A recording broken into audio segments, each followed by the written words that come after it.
If we don't talk about real strategies, you're just going to stay stuck, right? You're going to stay stuck. You're going to stay doubtful. You're going to stay discouraged. And I don't want that for you.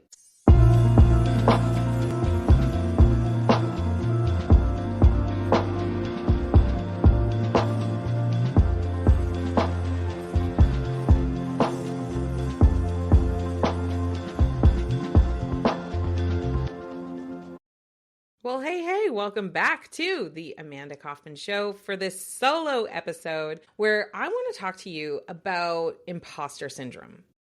When I first started my coaching business, I felt so intimidated by it. All the things I didn't know, all the things I had opted out of in my prior version of my life that I now needed to become really important. So, for example, when I was working in a corporate job, I kind of opted out of the networking as much as I could. I just wanted to stay really, really focused to my goals in my corporate career. For example, social media, in my prior career, it was really frowned upon, especially at the time, to use social media because the company was scared of vulnerabilities and social engineering and so on, as well they should be. I mean, it's a great big crazy world out there, but their training and education at the time, because social media was so new, was don't do it. So I didn't do it.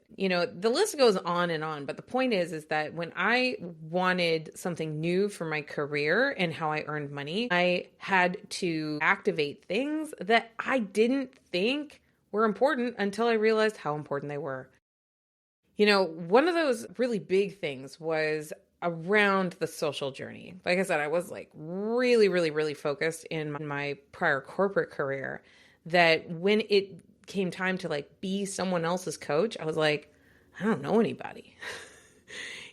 My prior career involved traveling to different corporate sites in person. And so I was getting into a town car at 4:30 in the morning on Mondays. And it would sometimes be midnight or close to it when I got home on Thursday nights. And it was just 20 hours a week of just commuting between where I live and where my client's project site was.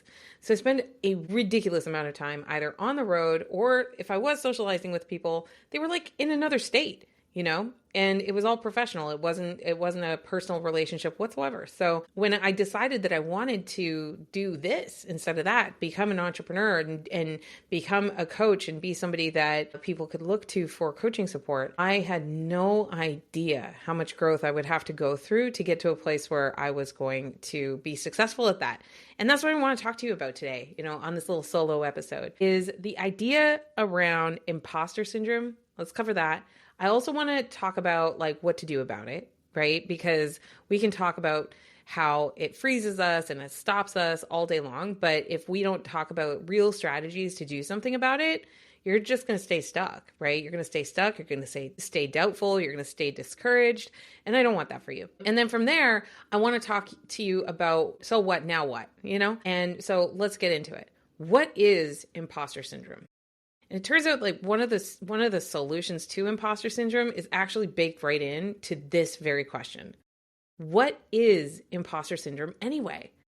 So I had not heard of imposter syndrome until I became a corporate employee, primarily based in the United States, that I started to really hear the term, and it was used a lot. And a lot of people will tell you that imposter syndrome is when you are very, very qualified and you feel out of place when you go to perform. And that's imposter syndrome. And so I literally never heard of it before I had moved to the United States with my career. It was a few years into my career.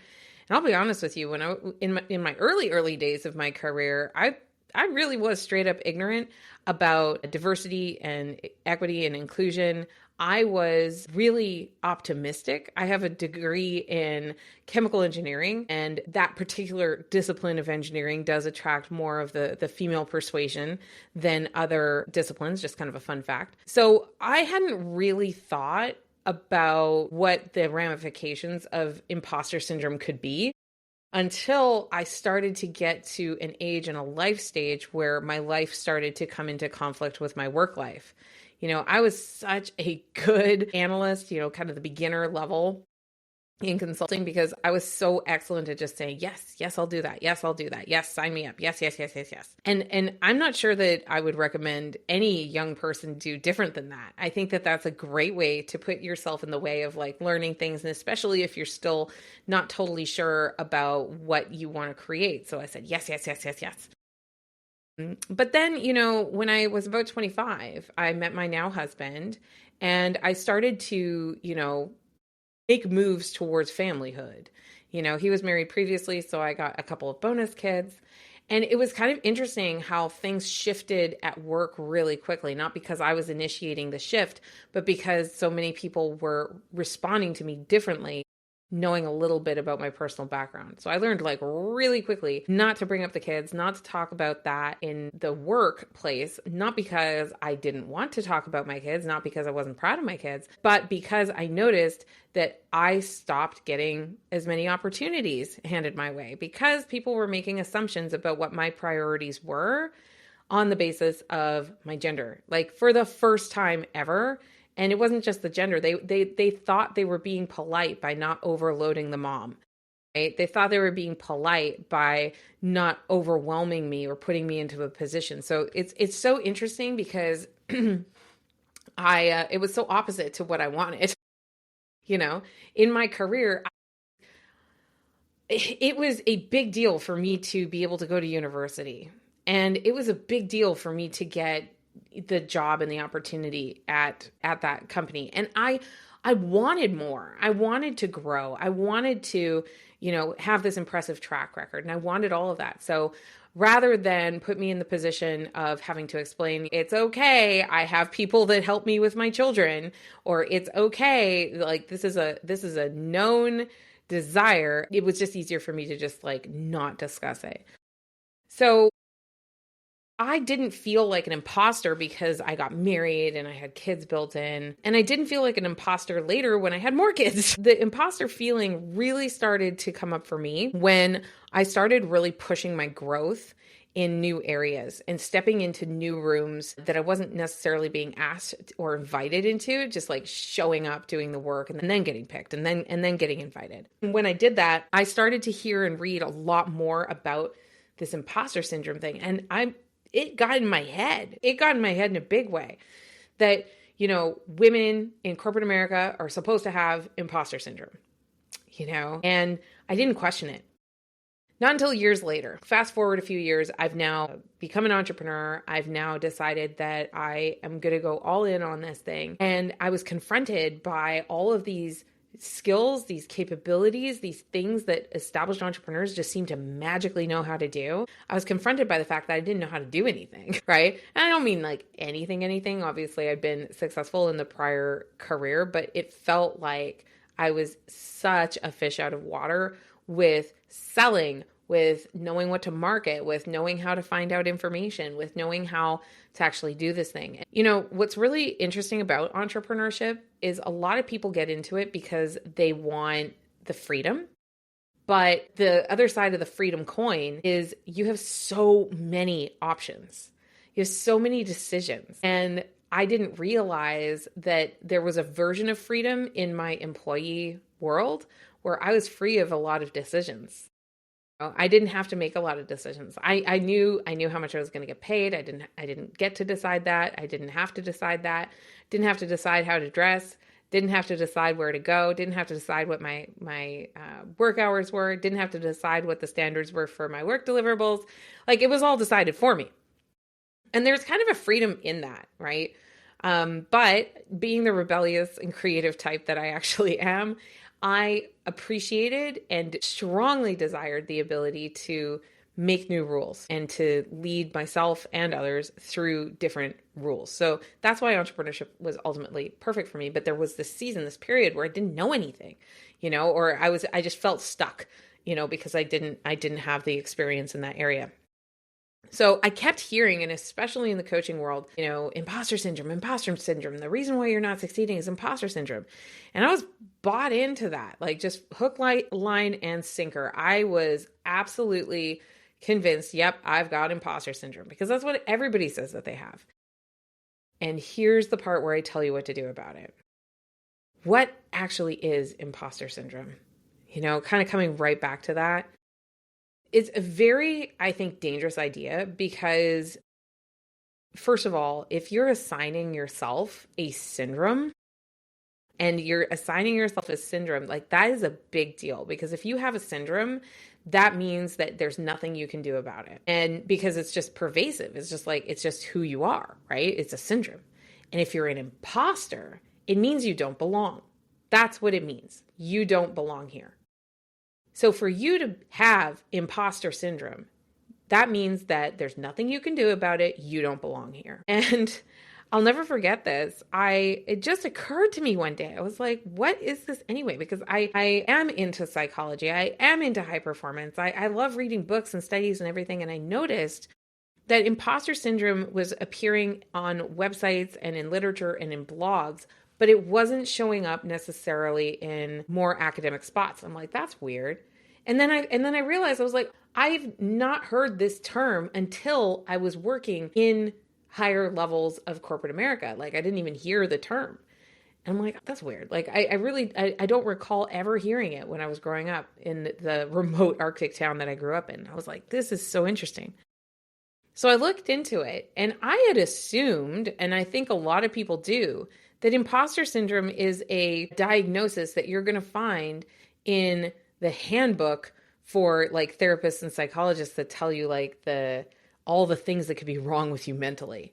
It turns out there is no such entry, there is no such page dedicated to imposter syndrome, because it's not a real syndrome. Fast forward a couple of years, I was on Facebook and one of my clients tagged me in a video that just like rocked my world. And I'll have to ask the team to include the link to the video below this, because I honestly cannot remember exactly who said it, but she was giving a commencement speech and she was talking about bicycle face. And bicycle face was a diagnosis that was given around the time that the bicycle came out. Now, here's what's really interesting. Men never got bicycle face. Bicycle face was for women who had been riding their bikes. Now think about this.